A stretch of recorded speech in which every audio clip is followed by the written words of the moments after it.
নেপালের সৌরাহা অঞ্চলে ফিরে এলো ম্যামথ ফেস্টিভ্যাল। ১৯ বছর পর অনুষ্ঠিত হলো হাতিদের অংশগ্রহণে ব্যতিক্রমী ফুটবলে ম্যাচ। দেশটির রাজধানী কাঠমান্ডুর কাছে চিতওয়ানে অনুষ্ঠিত এই আয়োজন থেকে বেছে নেওয়া হয় সুন্দরী হাতিও। পর্যটকদের কাছেও বেশ জনপ্রিয় এই প্রতিযোগিতা এতদিন বন্ধ ছিল অ্যানিম্যাল অ্যাক্টিভিস্টদের কারণে। আরও জানাচ্ছেন আফসানা নীলা। I am Ox. চলছে ফুটবল ম্যাচ, কিন্তু মানুষ নয়, পায়ের জাদু দেখাচ্ছে হাতিরা।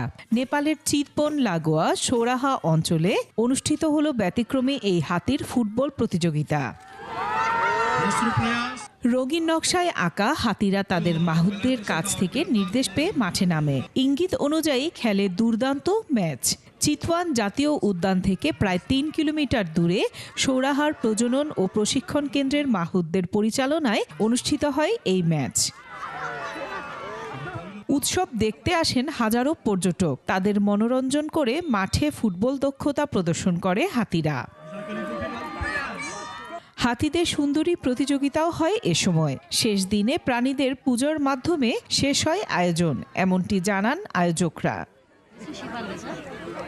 দীর্ঘ ১৯ বছর পরে পর্যটকরা সাক্ষী থাকলেন এই প্রতিযোগিতার। অ্যানিম্যাল রাইটস অ্যাক্টিভিস্টদের আপত্তিতে এতদিন বন্ধ ছিল এই অনুষ্ঠান। আফসানা নীলা, ডেস্ক রিপোর্ট, ২১ টেলিভিশন।